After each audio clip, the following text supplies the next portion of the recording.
Now, what do we got to do? Because let's be, and Sarah's right, people's intimidation on this issue is not defined by just Republicans. There are Democrats intimidated by this issue. Wrongly, but intimidated, and they think their politics and their community is such that they can't do this.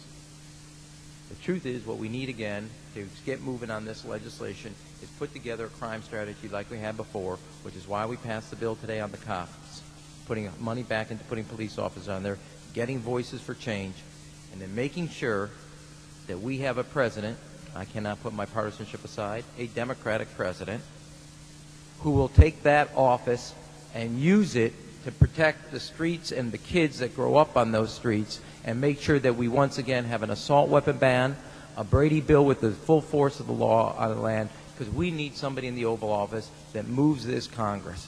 We had an election about change. People are clear about the special interests. They are tired of that gridlock that special interests cause in Washington.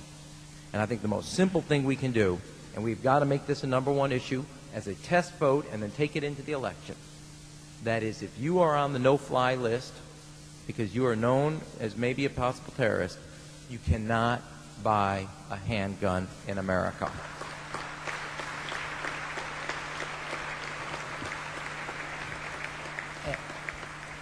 And I am not one far from liking the mixing of politics and policy, but as my old boss used to say, give me that vote and throw me into that briar patch. I'll make politics out of that every day, because if it's between that terrorist list and the NRA, I know where America is going to be every time, and they're going to make the right choice, and we have got to start building on that. That is the right thing to take into the election, and it's the right policy. If you're on that no-fly list, your access to the right to bear arms is canceled because you're not part of the American family. You don't deserve that right.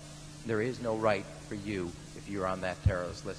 That should be #1 in what we do. Make sure there's a full force of the law behind the Brady bill. So to all those who dedicate their lives to seeing sensible gun laws, remember, it's sensible gun laws, police on the beat, giving our kids an alternative to that street, and making sure that we have the drug laws so people, because those are the type of people who are most access to most violent types of crimes. Once the cops program ended, once we let those gun laws bans expire, a 40% increase in homicide rate, a 35% increase in violent crimes with handguns. We left what we knew was working because of ideology and special interests. We have got to get back to what's right to lead the way forward. Thank you, and God bless you all.